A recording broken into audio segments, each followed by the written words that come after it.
Welcome to New Day Cleveland. I'm Natalie Herbick, and you are going to need a passport for this one. We are taking you to Canada's capital of Ottawa. Now, the Queen and the Prime Minister might not be here right now, but you are going to sleep like royalty in a hotel right down the road that is built like a castle with so much history, and you're gonna eat like kings. The food here is impeccable. So we're in the province of Ontario, which is the most popular province in Canada, so you know this is where it's happening. But you're not gonna feel overwhelmed when you come here. In fact, it's gonna be quite the contrary. People here will welcome you with open arms. Even those guys out there on the lawn with their red suits and those big black hats, but they mean business when they're out there, let me tell you. And that's where we're gonna begin with the tradition known as changing of the guard.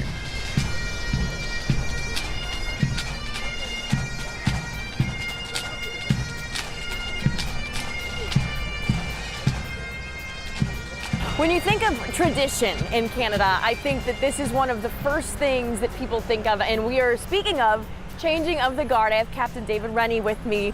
I'm honored to be here because I know this is such a ceremonial event that people from all over the world come to see. Well, good morning, Natalie. It certainly is. The changing of the guard ceremony in Canada is a duplication, really, of the changing of the guard ceremony from Buckingham Palace in London. The changing of the guard ceremony started in Canada in the early 50s. It was executed by the regiments of the Canadian Guards, and then it followed on and it was taken over by the militia regiments, namely the Governor General's Foot Guards and the Canadian Grenadier Guards. The Governor General's Foot Guards, their regimental home is here in Ottawa. The Canadian Grenadier Guards, their regimental home is in Montreal. So the uniforms that you see on Parliament Hill in Ottawa are the uniforms of both of these fine regiments. The changing of the guard ceremony does go back hundreds of years, and it literally is to change the sentries. The sentries in Ottawa are posted at the home of the Governor General of Canada, Rideau Hall, and we also have sentries posted at the Tomb of Canada's Unknown Soldier at the National War Memorial, not far from where we're standing actually on Parliament Hill.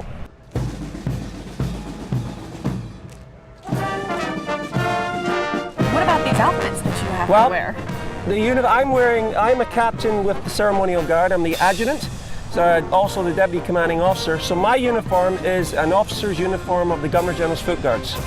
You will notice that in guards uniforms, the uniforms are much more elaborate. So as you go up in rank, there's more gold on the cuffs and on the collars, and there's a lot of little things. And a little secret that a lot of people don't know is His Excellency, or the Governor General of Canada, he's not in residence today. Now, the Governor General's residence is a good bit away from Parliament Hill, but he's not in residence. How do I know that? I know that by the color of the waist sash that I'm wearing. Really? The crimson sash. And also on my sword, I would have, this is white and gold. If the Governor General was in residence, I would be wearing a gold sash and I would have gold knots on my sword.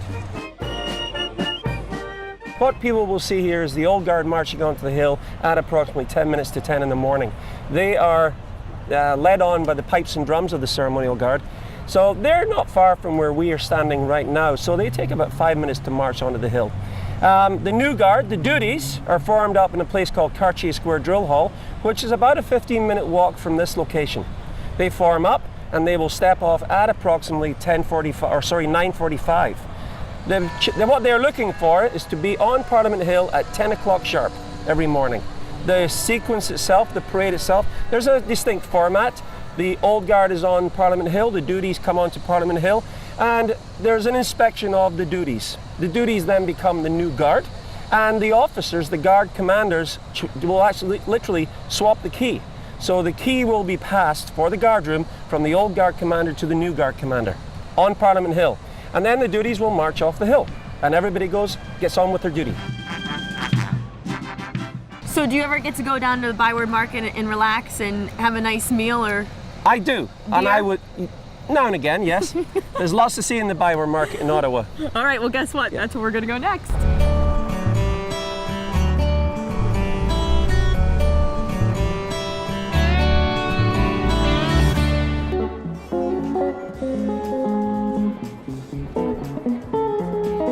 When you're stopping here in Ottawa, this is something else that you absolutely can't miss, and you're really not going to want to miss. We are in the Byward Market neighborhood. I have Chef Andre with us, who gives tours throughout the neighborhood. Yes, exactly.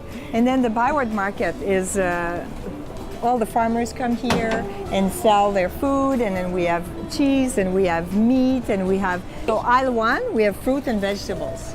Aisle 2 we have the fish and the meat. Aisle 3 we have all the flowers, you know, and then aisle 4 we have the artists, the clothing, the everybody that makes necklaces and everything done by hand. So that's what we do here. And it's a huge space. It's not just some small little market. Exactly. So it's 4 blocks by 4 blocks. So we have a lot to visit around here. So we do the tours and have people sample everywhere they go, so they get to find this neighborhood is their neighborhood. That's what we want them to do. I love that. So I know we're seeing a lot of outdoor spaces and outdoor air markets here, but you have some that are indoor as well. Exactly. And can we go into one of those? Would you pick the best that you love? And Absolutely. we'll go in. Natalie, we are at La Bottega Nicastro, right in the heart of the Byward Market. And look at these rounds of cheese here. Isn't that fantastic? They are incredible. Yes, 100 pounds, right? So the guys here, they don't have to go to the gym. Huh? They just lift these and cut them. And the volume of cheese, they sell the best Parmesan cheese here. And they have also some lots of good meat here. And everything you can't find in other stores, they'll have it here. Good olive oil, good balsamic vinegar, up to $250. Can you imagine? For 1 bottle of oil? Of oil. Yeah. It's So fantastic. you know it's a delicacy shop when you're coming in here. Absolutely. So you have everything from $3 up, you know, so it's for everybody. Everybody can shop here. And this is just one of the stops that you bring people to. Absolutely. And then they taste the cheese, and then we move on and we go taste something else. How about we move on and go taste something else? I'm Let's excited. Go do Let's that. go. Perfect. So we are at Play Food and Wine now.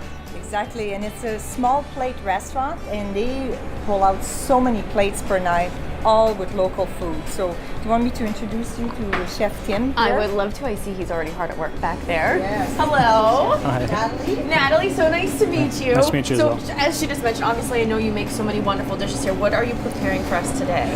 So this is rainbow trout. It's a local dish. We feature obviously the rainbow trout. So we're just gonna saute the king-ringi mushrooms. So they're a bit meatier, so they gotta go in first. And while those are going, we're gonna throw in the rainbow trout. Add a little bit of butter, because butter makes everything better. Absolutely. And all of our dishes are pretty quick, because we have so many people we have to get through in one night. So we try to maintain an 8-minute build time. Mouth-watering. All right, Natalie, you can give it a try. Yeah, tell me twice here. Oh my gosh, this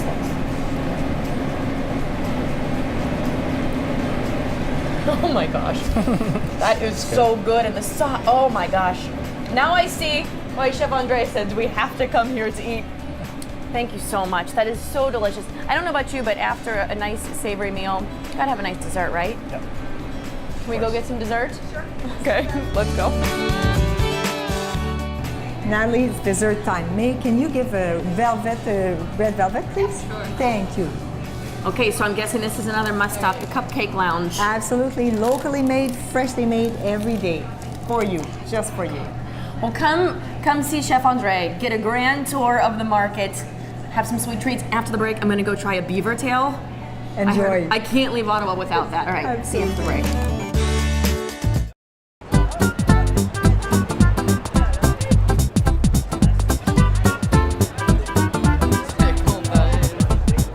So this is the Oreo beaver tail.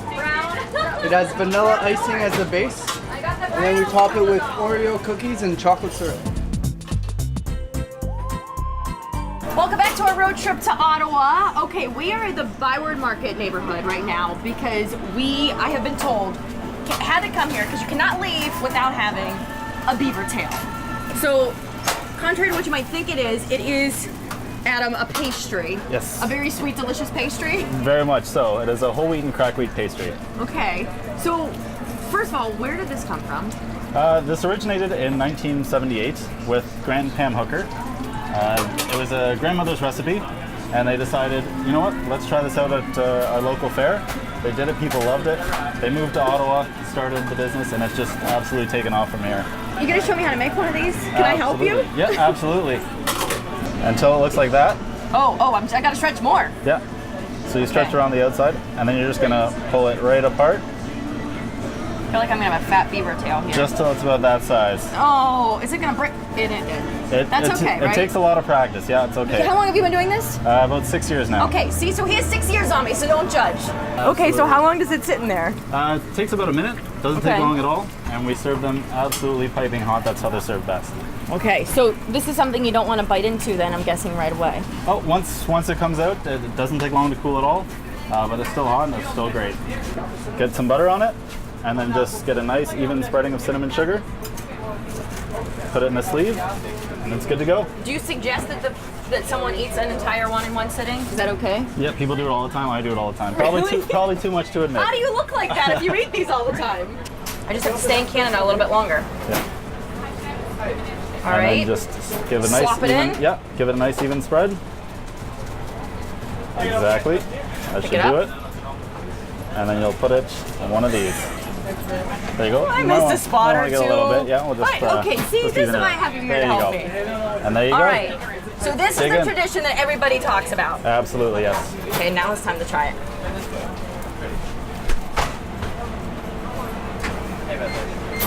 Whoa. Great job. Now I see why there's a line out there. Yeah. I like this. And nice and chewy and gummy, cinnamon and sugar. Yeah. Beaver tails are Canadian. Great. We're going to go a little highbrow now, Anya. We're going to take you to Museum of History.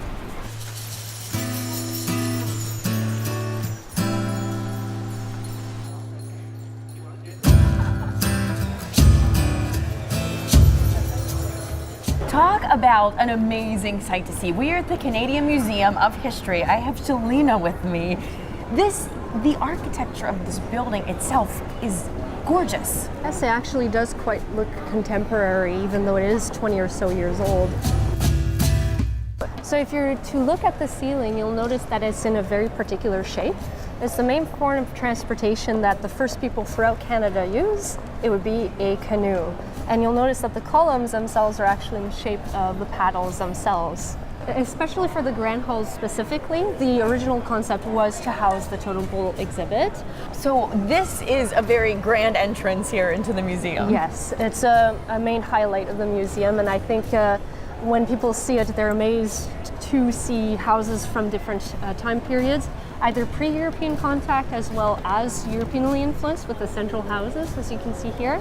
And they often ask me, are these genuine totem poles? And yes, they are. All genuine totem poles. Can you read my mind? I can read your mind. They're often asked questions, but and other individuals might ask, well, are these stolen? Are these taken? Well, they're what we call in the museum on a permanent loan basis. So they do belong to the communities, the houses, and the nations on the West Coast, but as in trust. So if the museum were to not be able to hold it in part of the collection, it would go back to those communities. Or if the communities were to ask them back, then they would be repatriated, if you will. There's actually quite a really beautiful collaboration between the Canadian Museum of History and a multitude of different First People nations throughout Canada. This is actually called the Morning Star, and it's a painting by Alex Janvier, and it's a representation of a four-colored medicinal wheel. So it's a spiritual, religious symbol in the plains in Canada. So this is the Children's Museum. Yes, it's actually a cute and quaint little international village that families can come in with their kids and receive a passport. And each country they would visit, they would get a little stamp inside it. So it's effectively a treasure hunt, which they go through and learn about different countries, cultures, modes of transportation, and they get all these different interactable activities that they can do. I love this bus too. Is this kind of like the mode of transportation around here?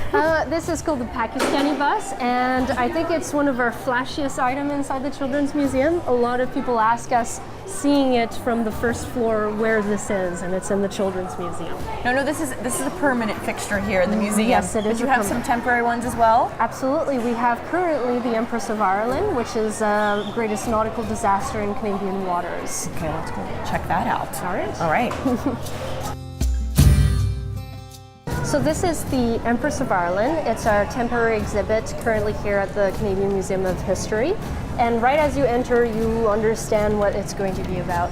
With this water, the Empress of Ireland slightly shaded in the back, as well as an artifact. This is the largest nautical disaster that occurred in Canadian waters. And you're going through the experience of being a passenger. So the mail system on board an early 20th century passenger ship, and leading to the events of the actual accident. So foggy night in the Saint Laurent River, the ship was bound in the fog, and the Stratcombe actually collided at point blank. And many people unfortunately perished. There are survivors, and at the far end of this exhibit, you will actually hear testimonials and see the scope of the loss that the Empress of Ireland had. There's obviously so many neat things to see here at the museum, and also, you know, you're not just learning about history, you're having a lot of fun as well. Yes, exactly. And I think it's a different take on an exhibit. Instead of seeing the artifact in a glass case, you're immersing yourself in this time period and seeing the objects in perspective rather than just presented to you blandly. And there is your history lesson here in Canada. We have much more from Ottawa after this. So we'll see you right after the break.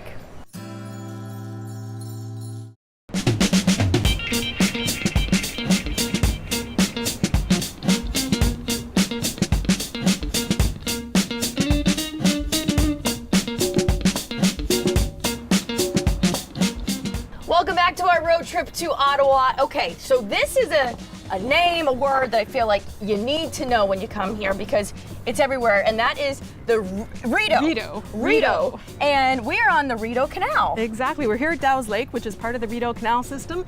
It's a wonderful spot in summer, but actually all year round. Nowadays, you can see people on paddle boats and canoes and kayaks. You'll see people on the banks doing cycling or running or inline skating. And in winter, this freezes and becomes the world's largest skating rink. You can tell Jantine knows a lot about this.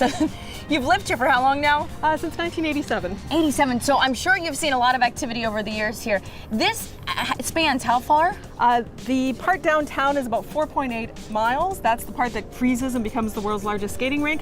But then in summer, you can take a boat and you can go 126 miles all the way to Lake Ontario and Kingston, the city of Kingston. That is incredible. So there is a lot of history that comes along with this canal. That's right. Ottawa exists because of the Rideau Canal. Between 1826 and 1832, they built the canal as an alternate route between Montreal and Toronto in case the Americans ever attacked again. The War of 1812, of course, was fresh in their minds. Of course, the Americans never attacked. It was never used for military purpose, but it's been used for pleasure boating ever since. So I see people kayaking.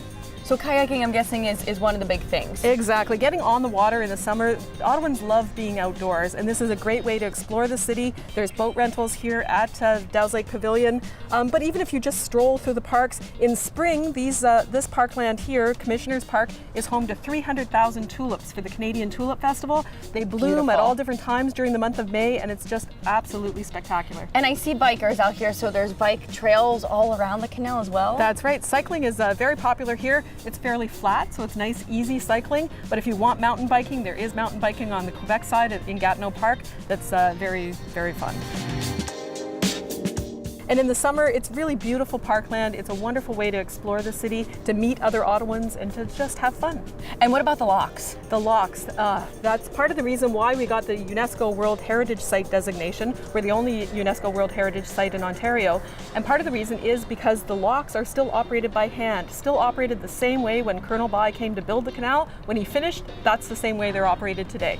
So for the history buffs, that's something that they're very into as well then. Exactly. You can explore the canal on a 75-minute tour. They'll tell you the history, they'll tell you some of the spots that you'll see along the way, or you can come here and rent a pedal boat or canoe or a kayak. What a beautiful sight. Jantine, thank you for allowing us to come out here and explore this. I think we're gonna have to come back in the wintertime too and see what it's like with the skaters. Definitely, would love to show you the skateway. All right, hey, much more from Ottawa after this, so don't go anywhere.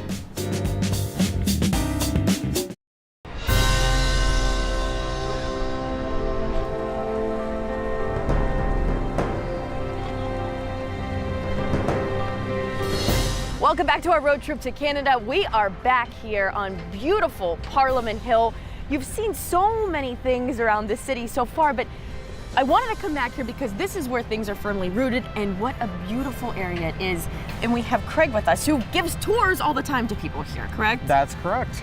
So welcome to the city of Cleveland and to yourself to Ottawa. Thank you very much. We're so happy to be here. So I know that before we get into anything else, this is made up of 3 blocks, they're called, right? That's correct. There are 3 blocks on Parliament Hill. There is East Block to the east, Center Block in the middle with the Peace Tower going up in the middle, and West Block, of course, to the west. And the structures themselves are unbelievably gorgeous. Yes, they are all done in neo-Gothic architecture, started in 1857 and completed for July 1st, 1867, which is the day we became a country.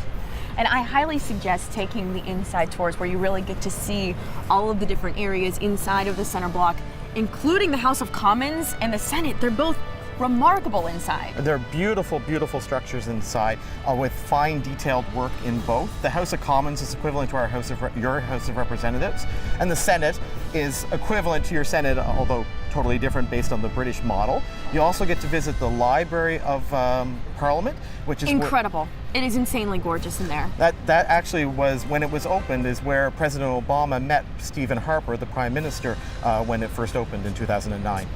And then the Peace Tower as well. You can actually go up into the Peace Tower? You can go all the way to the very, very top, and there's floor-to-ceiling windows up there, and you get a fantastic view of the city of Ottawa from on top of the Peace Tower. And the best thing about it is it's completely free. When you say free, are you talking to go up there? You're saying the entire tour? The entire tour is free of charge. Which is something I think that people, when they consider taking tours, they think, wow, to know it's free? How can you pass up a free opportunity to get a lot of history in? That's right. All you need to do is show up on the day to ask for a ticket. They'll give you a ticket for later that same day, and you show up for your tour and have a wonderful experience inside the Parliament buildings. Now, it's not all business up here all of the time, right? There's a lot of fun that happens outside. There's many, many activities that take place on the Hill. The most popular currently is Mosaica, which is the light show that takes place at night. It does a brief history of the history of Canada, but in a star-spangled, bannered way with lots of color and light, all projected onto the front of the Parliament buildings.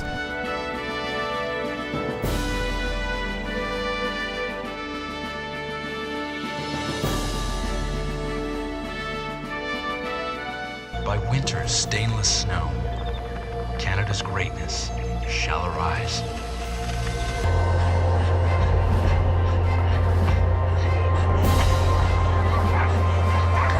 And then I also heard that they have something that is called yoga on the lawn here. Yes, every Wednesday at 12 noon, the civil servants and the workers in the downtown area come to this lawn, West Lawn, and they put down their yoga mats, and they have yoga on the Hill, which starts at noon, and often members of Parliament will come out with their yoga mats as well to join in with the crowds on the Hill for the yoga. Which is such a fun thing to see. I mean, hundreds of people coming out here. I think one of the neat things too that really has set this apart was the big fire that was here in the building, but yet only part was actually saved. That's right. The library was the only part saved. The fire started in February of 1916, and the story has it that the librarian ran into the burning buildings, closed the 2 iron doors, and prevented the fire from going into the library. The rest of Center Block was destroyed and rebuilt from 1917 to 1920, but the library was saved, and it's the original piece of the 1867 Center Block. Very neat, very unique. They need to come check you out, right? Absolutely. OttawaWalkingTours.com, and we do historical guided walks of downtown Ottawa every year-round, every day almost. Thank you so much, Craig. You're very welcome, and have a great time in Ottawa. Thank you. We definitely will.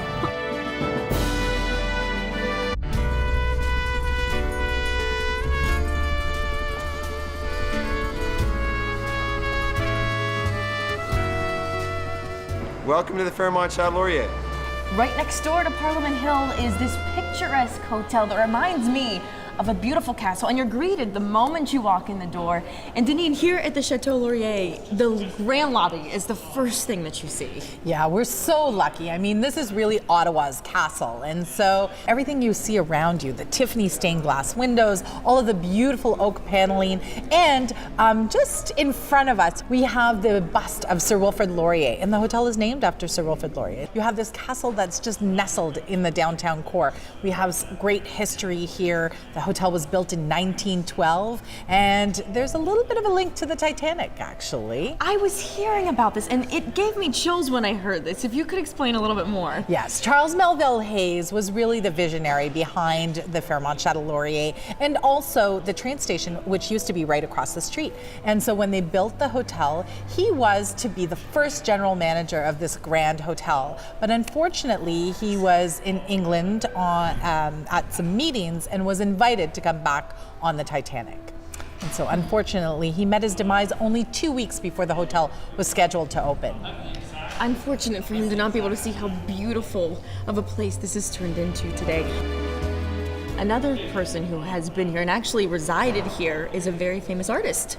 Yes, we have Joseph Karsh, and a lot of people don't know, but Joseph Karsh was one of the greatest 20th century photographers, and he photographed everyone from the Queen to, oh my goodness, you name it, any celebrity of the 20th century got photographed by Karsh. So, and some of his portraits are hanging even down here? That's right. We have 6 original photographs here in the reading lounge just off to my side, and then we have another 9 original Karsh photographs in his suite, and I think we might be able to give you a little sneak peek. So this is the Karsh suite. That's right, yes. It's incredible from the moment you walk in here, the ornate details, the intricacies yeah, that you see. It's all the little things you might not know about, because when the Karshes renovated, they actually lifted the carpet from the floor and they found these beautiful hardwood floors. Now, for whatever reason, when they built the hotel, they didn't have hardwood in the entranceway. So Mrs. Karsh actually hired Italian designers to have her floor matched. And she said, nope, no more carpet, we're going to take care of this. And they hired some Italian designers and they matched the floor. So that's a really great, interesting point. But the other interesting feature to this space is that if you walk through the dining room where they used to dine, the Baccarat chandelier was donated to us by Mrs. Karsh as well, or she would like to say gifted to us. And it is a beautiful gift, along with, of course, the 9 original Karsh photographs that hang here. And the other really neat part, somebody would say, why are you taking us on a tour of their kitchen or their service area? But you know what's really neat is that these floors are original, but leather. So you can't find that anymore. And that's why there's like little pieces missing. We've tried to, but this floor is, Mrs. Karsh calls it her floor. And of course, this is a really great and neat, interesting feature. And you have original ice box. Yeah, so this would have been built in the edition of 1929. And the great thing about this is that you can stay in this suite. Yes. Which you can feel like you're one of them, you know, and you lived like they lived. And speaking of lived like they lived, the pool. I know, the pool is great. It also was built in our edition of 1929, and it's an Art Deco pool. And really, it's like stepping back in time, because you just add a bathing suit that they used to wear in 1930, and that's exactly what that pool looks like. And it's like stepping back. Everything comes around again, so the bathing suits are coming back in again as well. Absolutely. So you're really gonna feel like you were living back then. And we're just scratching the surface. There's so many great stories and so much history within these walls, but you can take a virtual tour. You can go on the tour yourself through using your iPad. That's right. We have, if you go onto Fairmont Chateau Laurier on the iPad, and you can just download it. So if you can't come right away, or you are maybe not staying here, you're coming for tea or whatever that might be, you can actually do the iPad tour. And I like to do it with a glass of wine in my hand. Sounds good to me. It's an unforgettable experience at this hotel, I must say. Thank you so much for showing us these. Thank you for having little places. And we have more from Ottawa after this. A lot more excitement still to come. This is not easy getting in one of these things. There goes my mic.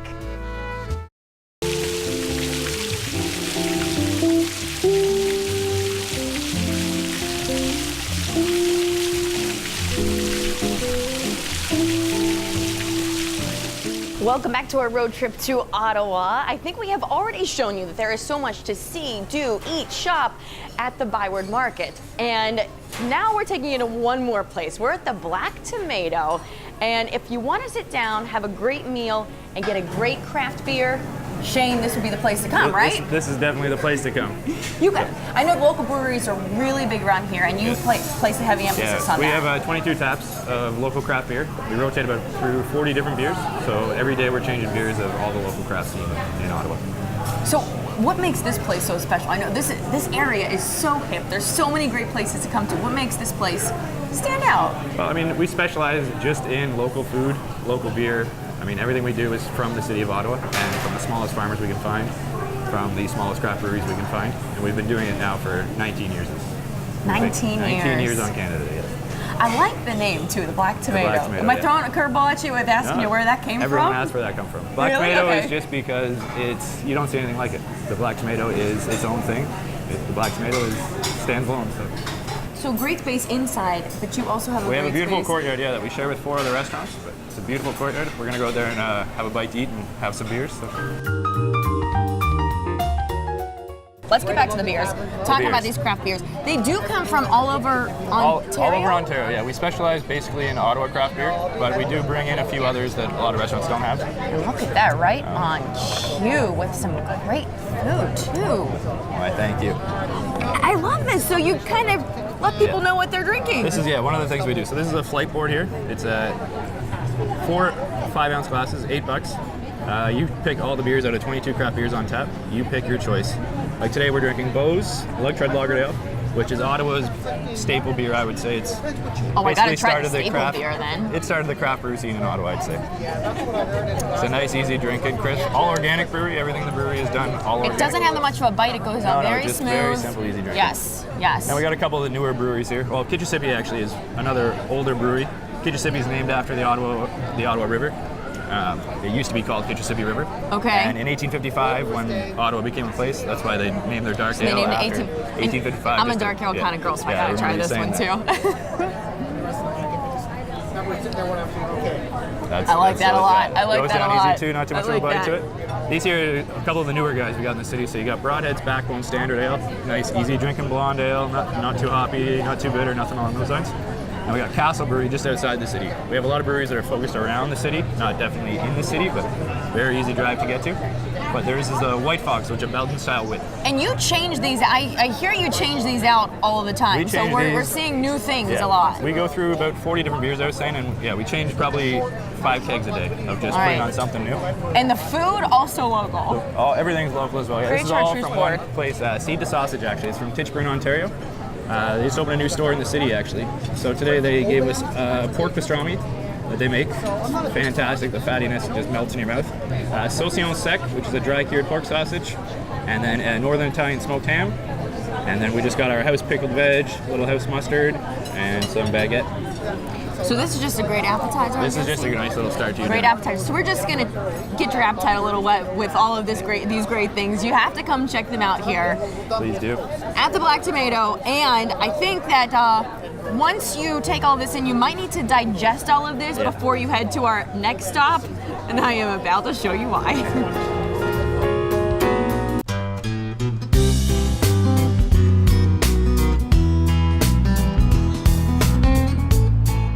We are really flying high right now. We are at the Canada Aviation and Space Museum, and I have Maya with me. Maya, this is it's almost unbelievable, all of the different planes that you have in here. What's the one behind us? This here is the Lockheed Electra 10A.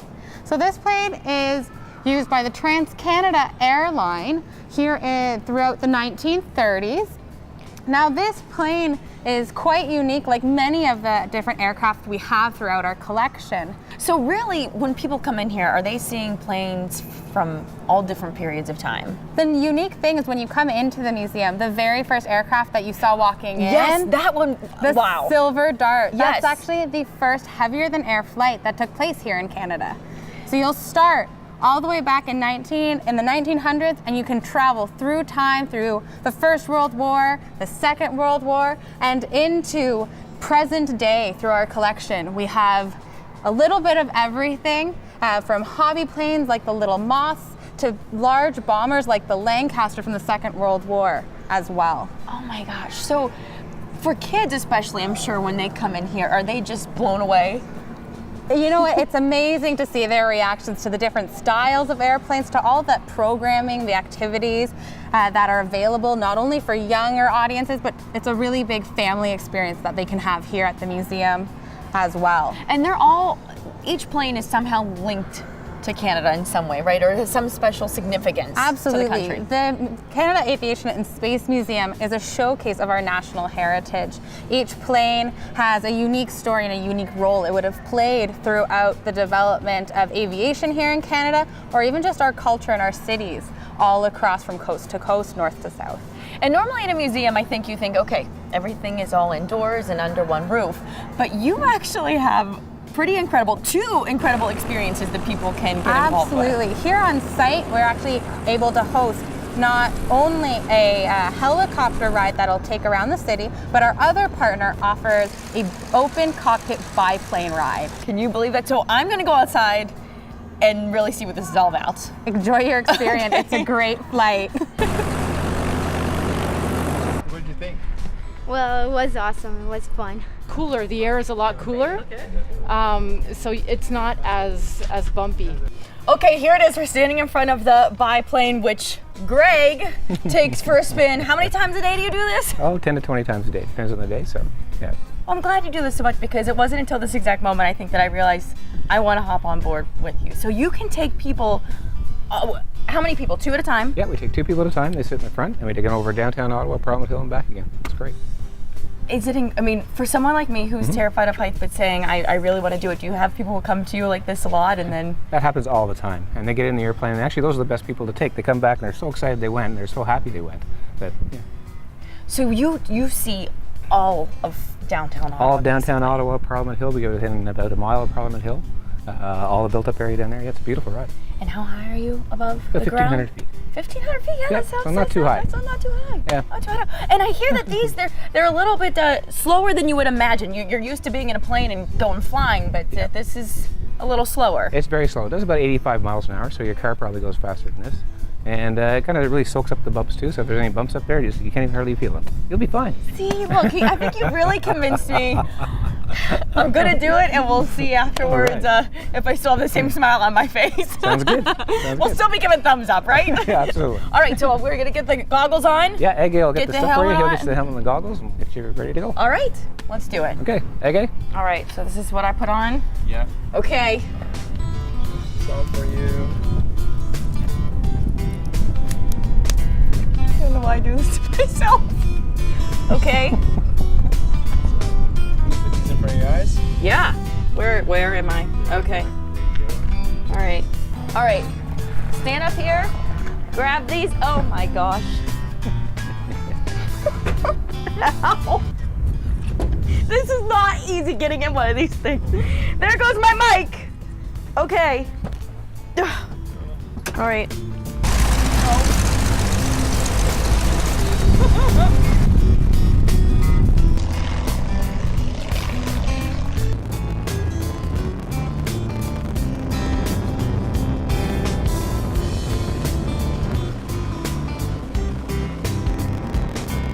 Stay tuned for more of our road trip to Ottawa.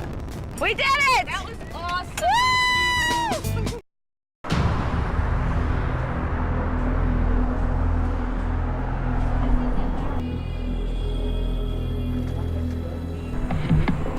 Welcome back to our road trip to Ottawa. Things are gonna get a little bit creepy right now. We are at the Ottawa Jail and Hostel, and I have Elise with me, this is part of the actual a tour that you do? Yes, that's right. And what is the name of that tour? The Haunted Walk of Ottawa. This is the Ghost and Gallows tour. Okay, so I'm not gonna lie, I'm a little bit creeped out right now. So we are in the actual jail portion where you can still see the jail cells. That's right. Where people once stayed. When did this open up and when did it close? So this was a jail for 110 years. It opened in 1862 and closed in 1972.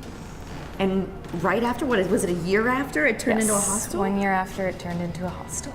Okay, so on this floor, people can actually come up and do the ghost tours. Yes, that's right. Is it haunted? Well, yes, we have lots of stories that have happened to many people, including guides of the Haunted Walk, and my boss as well has had some encounters here, absolutely. So can we go in and see one of these? Sure, these cells? let's go in this way. Why did it close? It closed because of the inhumane living conditions. That's ironic, huh? And here, for instance, you've got some examples of the discipline that took place in the jail. And so are there stories then of some of the actual prisoners that have now become ghosts that are here? Yes, the most famous is Patrick James Whalen, but he was hanged here. He was the first person to be hanged here at the jail, and he is said to still be haunting the jail to this day. Below us is a hostel where people actually stay. That's right. So we're gonna go and see what that's all about too.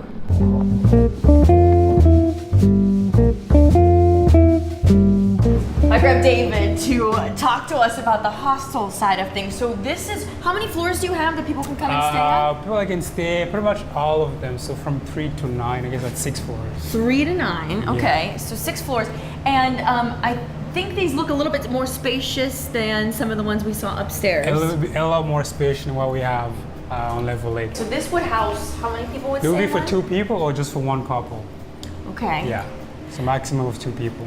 And do you find that the allure of the fact that it was a jail, does that draw people in to want to know what it was like and want to stay here? Definitely, it has both effects. Either people really want to stay here, or if they don't really like the ghost aspect of it, they don't want to stay here. But most people come just for that, yeah. Do you feel like it's haunted too? Do you hear things? I do have experienced some stuff on level 8. Not as much as other people, but yeah, at times it gets too creepy, yeah. Okay, yeah. All right. It creeps me out. It does, there's no way around it. So you have how many different rooms for people to stay in? So we have up to 120 beds. Okay. So we can also up to 120 people.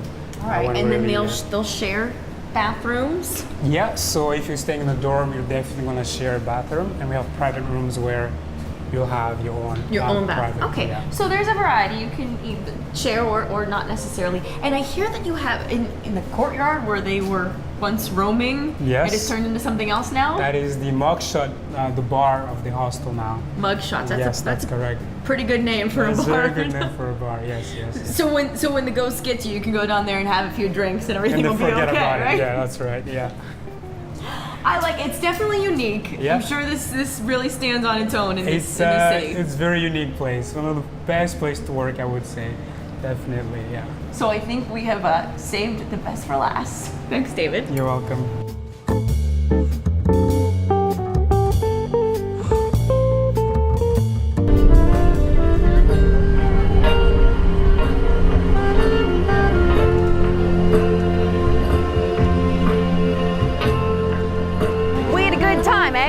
I love saying that. This is one of the things I picked up on, And also the fact that everybody's bilingual here and they can speak English and French. I swear I'm getting Rosetta Stone when I go home now just to speak this beautiful language. You know, we are in the nation's capital, but it's not all about politics and government. If you take a look behind me here at the Byward Market neighborhood, this place comes alive and it happens every single day. It is so energizing being here, and there's so many reasons. I think we've shown you just a few of the many reasons why you want to come and check out Ottawa. I think I couldn't live in this Byward Market. I just want to pick it up, bring it with us to Cleveland. Maybe we'll try it out, we'll see. Hey, when you leave, don't forget to get one of those amazing beaver tails. I'm Natalie Herbeck, and I'll see you on the next New Day Cleveland.